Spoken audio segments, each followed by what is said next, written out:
Hello friends, मैं doctor Devanshu. स्वागत है आपका आज के इस नए वीडियो में। आज के इस वीडियो के माध्यम से हम बात करने वाले हैं ऑर्गेनन ऑफ मेडिसिन के एफोरिज्म्स 146 को लेके। 146 एक काफ़ी इम्पोर्टेंट एक एफोरिज्म है और एग्ज़ाम पॉइंट ऑफ व्यू से भी अगर देखा जाए तो एग्ज़ाम में ये काफ़ी ज़्यादा पूछा जाता है। तो मैं एग्ज़ाम में कौन कौन से पॉइंट ऐड करने हैं उसको ही बताऊंगा और साथ में इस पूरे एफोरिज्म को ईजी वे में एक्सप्लेन करने की कोशिश करूंगा ताकि इसका अगर कॉन्सेप्ट क्लियर हो जाए तो आप खुद से इसके नोट्स भी बना सकें और दूसरे को समझा भी सकें। तो देर न करते इस वीडियो को स्टार्ट करते हैं। अगर आपने अभी तक इस चैनल को सब्सक्राइब नहीं किया है पहले इस चैनल को जाएँ, अभी सब्सक्राइब करें और बेल आइकन पे ज़रूर क्लिक करें ताकि मैं जो भी इस तरह की वीडियो बनाऊं उसकी नोटिफिकेशन आपके पास आते रहे। तो चलिए इस वीडियो को स्टार्ट करते हैं। एक मेरा सबसे जो अच्छा सजेशन रहेगा आपके लिए कि जब भी आप ऑर्गेनन ऑफ मेडिसिन के आंसर को लिखना स्टार्ट करते हैं एग्ज़ाम में तो आपको पहले उसके रेफरेंस पॉइंट यानी कि जो भी क्वेश्चन पूछा गया है वो क्वेश्चन किस एफोरेंस से रिलेटेड है ये आपको वहाँ पे ऐड करना चाहिए। इससे क्या होता है कि टीचर का माइंडसेट आपके प्रति कुछ अच्छा बन जाता है। तो सबसे पहले ये पॉइंट आपको ध्यान रखने की ज़रूरत है कि आपको एफोरेंस का जिक्र वहाँ पे ज़रूर करना है। 146 एफोरेंस को मैं पूरा यहाँ पे एक्सप्लेन करूँगा, इसके एक एक पॉइंट को हम देखेंगे। इसके अलावा इससे रिलेटेड और कौन कौन से एफोरिज्म हैं उसको भी हम देखेंगे। उसके बारे में मैं शॉर्ट एक्सप्लेनेशन करूँगा क्योंकि अगर फुल एक्सप्लेनेशन किया जाए तो वीडियो काफ़ी लंबी हो जाएगी। बट मैं जितने एफोरिज्म का नाम लूँगा यहाँ पे आप उसको जाके ज़रूर देखें, ज़रूर उसको एक बार रीड करें। इससे काफ़ी ज़्यादा इसका जो बेसिक है वो क्लियर हो जाएगा क्योंकि ये एफोरिज्म काफ़ी शॉर्ट है लेकिन अगर आप इसका अगर प्रैक्टिकल यूटिलिटी देखें तो ये काफ़ी ब्रॉड है और इससे रिलेटेड काफ़ी ज़्यादा एफोरिज्म आपको अभी आगे के पार्ट में देखने को मिलेंगे। एफोरिज्म का जो सबसे पहला ही पॉइंट है, the third point of business of a true physician relates to the judicial employment of the artificial modific agent under bracket medicine that have been proven on healthy individual to ascertain their pure action in order to effect the homeopathic cure of natural disease। Simple language में इस aphorism में यही कहा जा रहा है कि जो भी हमारे पास जो मेडिसिन है, जो भी आर्टिफिशियल मॉडिफिक एजेंट है, आर्टिफिशियल मॉडिफिक डिजीज डेवलप कराती है बॉडी के अंदर, वो एक वेल प्रूव्ड है। यानी कि हमने जो ड्रग प्रूव में देखा था 105 से लेके 145 तक, जो ड्रग प्रूव में हमने ड्रग का पैथोजेनिक इफेक्ट जान लिया है हेल्दी ह्यूमन पे उसको प्रूव करके। अब बात है कि उसको एम्प्लॉय करने का, यानी कि अब पेशेंट पे हम उसको सिमिलरिटी के बेस पे उसको अप्लाई करेंगे और उसका हम रिजल्ट देखेंगे। जब भी 146 की बात आती है तो कुछ एफोरिज्म जो थ्योरेटिकल पार्ट से रिलेटेड हैं उनका जिक्र आता है, जैसे कि एफोरिज्म 3 जो काफ़ी एक बेसिक है और जहाँ पे हम जानते हैं नॉलेज ऑफ डिजीज़ के बारे में, नॉलेज ऑफ मेडिसिन के बारे में, एंड देन अब डिजीज़ को जान गया, मेडिसिन को जान गया, अब कैसे दोनों को अप्लाई करना है उसको वहाँ पे उसके थर्ड पॉइंट में आपने पढ़ा होगा उसको। फिर अब जब आते हैं बात 28 एंड 29, वो भी इस एफोरिज्म से काफ़ी ज़्यादा रिलेटेड है। 28 में आपने देखा होगा कि वहाँ ऑब्जर्वेशन एंड एक्सपेरिमेंट की बात की गई है, यानी कि ये लॉ ऑफ क्योर जो डेवलप हो रहा है या लॉ ऑफ सिमिलिया जो वर्क कर रही है इसका आधार क्या है। तो जब आप फर्दर लिटरेचर को पढ़ेंगे डॉक्टर हैनीमैन के तो आपने देखा होगा कि उन्होंने पहले ऑब्जर्वेशन स्टार्ट किया था, यानी कि अगर सिनकोना इस तरह का अगर कंडीशन बॉडी में डेवलप कराती है, फीवर कंडीशन डेवलप कराती है मलेरिया लाइक, तो क्यों कराती है, उसके पीछे क्या वजह है, उसका ऑब्जर्वेशन डॉक्टर हैनीमैन ने शुरू किया। तो ऑब्जर्वेशन के क्रम में देखा कि इस तरह के बहुत सारे एग्जाम्पल हैं, यानी कि वो तो हेल्दी ह्यूमन पे फीवर डेवलप कराती है वो तो अलग बात थी, इसके अलावा भी बहुत सारे नेचर में एग्जाम्पल थे। जैसे कि आप जब 46 के आप एफोरिज्म को देखेंगे वहाँ ढेरों एग्जाम्पल है कि नेचर में कुछ ऐसी सिमिलर डिजीज डेवलप हुआ करती थी। वहाँ पे आपने देखा होगा कि दो डिजीज़ जो कि सिमिलर नेचर की थी वो एक दूसरे को वहाँ पे नष्ट करने का काम करती थी। तो ऑब्जर्वेशन में इस तरह की बातें वहाँ पे डॉक्टर हैनीमैन के द्वारा देखी गई। उसके बाद फर्दर इसको एक्सपेरिमेंट में लाया गया, खुद पे उन्होंने इसको प्रूव किया, बहुत सारे मेडिसिन को अपने कलीग अपने दूसरे लोगों पे प्रूव करके देखा कि जो ऑब्जर्वेशन था वो परफेक्ट था और नेचर के आधार पे अगर इस तरह का कंडीशन पेशेंट के अंदर डेवलप कराया जाता है जो बीमार है तो उसकी प्रॉब्लम को भी हटाया जा सकता है। तो वहाँ आपको ऑब्जर्वेशन और एक्सपेरिमेंटल जैसे बातें आपको देखने को मिलती हैं 28 में, क्योंकि उसके बेस पे ही ये सिद्धांत बना हुआ है जो कि चेंज नहीं हो सकता है। जैसे कि न्यूटन का लॉ जो है गुरुत्वाकर्षण का, सेब गिरा, वो ऑब्जर्वेशन के बाद एक लॉ बन गया। उसी तरह जब two similar force met together in the nature, weaker is permanently extinguished by the stronger one. ये जो लॉ है ये चेंज नहीं हो सकता और इसके आधार पे होम्योपैथी वर्क करती है। अब जब बात आएंगे आप 29 में, तो वहाँ पे आप मोडस ऑपरेंडी को पढ़ेंगे, यानी कि mode of operation, way of cure क्या है होम्योपैथी सिस्टम का। तो सबसे जो हमारा जो मेन हमारा जो अगर आप इंस्ट्रूमेंट की बात करें तो वो मेडिसिन है, जो कि एक आर्टिफिशियल डिजीज डेवलप कराती है और जो वाइटल फोर्स डिरेंज हो गया है डायनेमिक फोर्स के द्वारा उसको वो ओवरकम करती है और वहाँ पे जो नॉक्सियस एजेंट है उसको हटा के और बॉडी को फ्री फ्रॉम डिजीज़ करने का काम करती है। तो जो रोल देखा जाए वो मेडिसिन का है और किस बेस पे करती है, तो वो लॉ ऑफ नेचर यानी कि प्रकृति के सिद्धांत के आधार पे ये मेडिसिन वहाँ पे वर्क करती है। तो ये मॉडस ऑपरेंडी हमने 29 में देखा। अब डायरेक्ट हम आते हैं 146 पे। 146 को अब और आगे समझने के लिए आपको इसके फर्दर अन्य एफरिम्स को देखना पड़ेगा।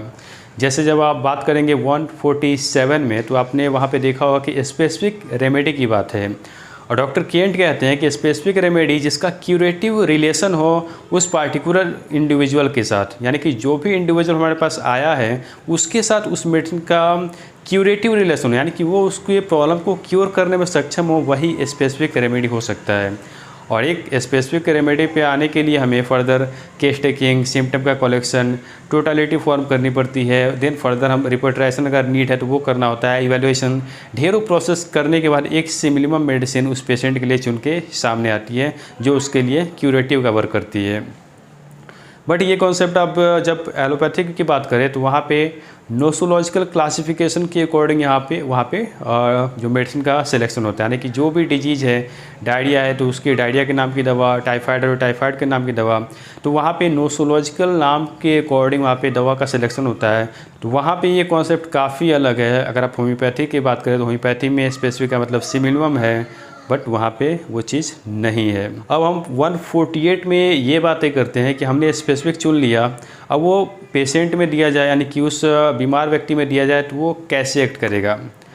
तो जो भी हम एक डोज एक पोटेंसी चुन के हम पेशेंट को देते हैं वो जाती है उस पार्टिकुलर ऑर्गेनिज्म पे जहाँ की वाइटलिटी डिस्टर्ब है और वहाँ पे जाके वहाँ पे आर्टिफिशियल डिजीज़ वहाँ पे डेवलप कराती है, यानी उस डिजीज़ से थोड़ा सा स्ट्रॉन्गर डिजीज़, यानी कि जिस प्रॉब्लम से पेशेंट पहले से सफ़र कर रहा है, जिस प्रॉब्लम से वो सफ़र कर रहा था, हमारे पास आया है, उस बीमारी के समानांतर एक उससे थोड़ी स्ट्रॉन्ग बीमारी वहाँ पे डेवलप कराता है वो और उसके इफ़ेक्ट को सीज करता है, यानी कि उस नेचुरल डिजीज़ के इस इफ़ेक्ट को सीज करके उसको वहाँ से एक्सटिंग्विश करता है। ये काम कौन कर रहा है? मेडिसिनल फोर्स, जो हम बॉडी में दे रहे हैं पेशेंट को आफ्टर केस टेकिंग, यानी कि सिमिलर चुनने के बाद। उसने क्या किया, उस नेचुरल डिजीज़ को वहाँ पे एक्सटिंग्विश करके अपना घर वहाँ पे बना लिया, बट उसका इफेक्ट ज़्यादा दिन तक नहीं रहता है क्योंकि ड्यूरेशन ऑफ एक्शन या जो डोज रहता है, पोटेंसी रहती है, वो हमारे हाथ में रहती है, वो हम उसको मेडिसिन को अपने हिसाब से वहाँ पे कंट्रोल करते हैं। तो ये थी 148 की बात। अब 148 के आप फुटनोट में मॉन्ग्रेट सेक्ट की बात करेंगे। मॉन्ग्रेट सेक्ट यानी कि क्रॉस ब्रीड डॉग, बहुत सारे कुत्तों को मिला के एक प्रजाति तैयार की जाती है। तो डॉक्टर हैनीमैन ने ऐसा इसलिए बोला कि बहुत सारे जो होम्योपैथिक डॉक्टर होते हैं जो ये प्रोसेस है केस टेकिंग का, इवैल्यूएशन का, इस प्रोसेस को फॉलो नहीं करते हैं और पेशेंट की प्रॉब्लम ठीक नहीं होती तो उसका ठीकरा फोड़ते हैं कि होम्योपैथी वहाँ पे काम नहीं कर रही, ये मेडिसिन आपको काम नहीं कर रही, ऐसा पेशेंट को बोलते हैं, आप इस पद्धति का सहारा ले सकते हैं। इस तरह की बातें, और वो भी क्यों? क्योंकि वो ठीक से वर्क नहीं कर पा रहा है, उस सिमिलर पद्धति के आधार पे वहाँ पे वर्क नहीं कर पा रहे हैं, तो उनको उन्होंने मॉन्ग्रेट सेक्ट नाम दिया है। और मॉन्ग्रेट सेक्ट को अगर आपको और अच्छे से समझना है तो 6th एडिशन में 52 एफरीज को जब आप पढ़ेंगे तो ये कॉन्सेप्ट काफ़ी ज़्यादा और आपको क्लियर हो जाएगा। अब बात आती है 149 में। 149 में जिक्र है, ये सब एक दूसरे से देखिए जुड़े हुए हैं, 146 से ये जुड़े हुए हैं और इसको आपको एग्ज़ाम में भी एडप्ट करना है। 149 में ये है कि मेडिसिन हमने दे दिया, वो वाइटल फोर्स पे एक्ट कर गया, तो कितना टाइम लगेगा क्योर करने में, कितना टाइम लेगा वो ठीक होने में। जब बात आती है एक्यूट डिजीज़ की, अगर वो ग्रेव कैरेक्टर का भी हो तो वहाँ पे वो कुछ घंटे में ही रिजल्ट देखने को मिलता है अगर आपकी मेडिसिन सिमिलर है तो। दिक्कतें कहाँ आती हैं? जो प्रॉब्लम क्रोनिक नेचर का हो, यानी कि जहाँ पे बहुत सारी एलोपैथिक मेडिसिन दे के पेशेंट की वाइटलिटी को काफ़ी ज़्यादा डिस्टर्ब कर दिया गया हो, वैसे कंडीशन में वाइटलिटी को अराउज करने में होम्योपैथिक मेडिसिन थोड़ा समय लेती है, तो वैसे केसेस में थोड़े टाइम ज़्यादा लगते हैं। तो 149 में हमने देखा कि कितना टाइम लगेगा एक्यूट और क्रोनिक में। 150 जिसके बारे में आप सब जानते हैं, इंडिस्पोजिशन की बात है, यानी कि इंडिस्पोजिशन यानी कि कुछ ट्रैवल सिम्टम जो कि शॉर्ट टाइम से वो डेवलप हुए हैं पेशेंट की बॉडी में due to some exciting factor. वहाँ पे हमको अगर मैनेजमेंट पार्ट से वो चीज़ अगर ठीक होने वाला है तो वहाँ पे हमको मेडिसिन प्रयोग न करके मैनेजमेंट से ही उनकी प्रॉब्लम को वहाँ पे ख़त्म करने की कोशिश करनी है। इसलिए इंडिस्पोजिशन का भी डॉक्टर हैनीमैन ने जिक्र किया। तो 146 और 150 तक ये जो मेन एफोरिज्म है जो कि आपके इस पॉइंट से रिलेटेड यानी कि थर्ड पॉइंट ऑफ बिजनेस से रिलेटेड है, और इसको अगर आप ऐड करते हैं, इसका विश्लेषण करते हैं एग्ज़ाम में भी, तो ये काफ़ी बेहतर रहता है। फर्दर अगर आप इसके आगे भी अगर आप इस पर कुछ ऐड करना चाहते हैं तो 152 से लेके 156 तक वैल्यू ऑफ सिम्टम की बात है, और ख़ासकर उसमें ये देखा गया, ये बताया गया, उसका जिस्ट में बताता हूँ कि एक्यूट एज में क्या होता है कि सिम्टम कलेक्ट करना काफ़ी ज़्यादा इजी रहता है, क्योंकि हमें वहाँ पे एग्जैक्ट सिम्टम मिल जाते हैं, क्योंकि पेशेंट की जो सफरिंग होती है काफ़ी रिसेंट रहती है। पेशेंट बिना बताए सारे सिम्टम को नैरेट कर देता है वहाँ पे। ये 152 का मैं जिस्ट बता रहा हूँ। 153 में आपने देखा होगा कि डॉक्टर बोनिंग का भी जिक्र है फुटनोट में, और वहाँ पे अनकॉमन पिक्यूलियर कैरेक्टरिस्टिक सिम्टम की बात की गई है, यानी कि हर डिजीज़ कंडीशन में ये चीज़ हमें खोजने की ज़रूरत है, तभी हम उसको एक मेडिसिन के साथ मैच करा पाएंगे, मेडिसिन के अनकॉमन फीचर के साथ उसको हम मैच करा पाएंगे। तो इससे रिलेटेड आपको पॉइंट मिलेगा 152 से लेके 156 तक। देन एक जो सबसे जो मेजर पॉइंट आता है 157 के ऑनवर्ड आपको मिलेगा एग्रावेशन, जिसमें होम्योपैथिक एग्रावेशन, मेडिसिनल एग्रावेशन और डिजीज एग्रावेशन, जिसमें मैं एक सेपरेट वीडियो बनाऊंगा जहाँ पे इसको मैं काफ़ी अच्छे से एक्सप्लेन करूँगा। इसके अलावा कुछ यहाँ पे जो पॉइंट का जिक्र है 162 से लेके 171 तक जो बातें हैं management of case with partially suited medicine. यहाँ पे जो इसका जिस्ट है कि यहाँ बताया गया है कुछ ऐसी मेडिसिन है जो कि वेल प्रूव्ड नहीं है हमारे मैट्रिया मेडिका में, और दूसरा पॉइंट इसका जिक्र है कि कुछ ऐसे पेशेंट होते हैं जो अपने प्रॉब्लम को पूरी तरह एक्सप्लेन नहीं कर पाते हैं। तो वैसे केसेस में पार्शियली सूटेड मेडिसिन जो वेल प्रूव्ड नहीं है उसका प्रयोग कैसे करना है या कैसे क्योर डेवलप करना है, चाहे वो एक्यूट हो या क्रोनिक हो, उससे रिलेटेड आपको डिटेल 162 से लेके 171 में मिल जाएंगे।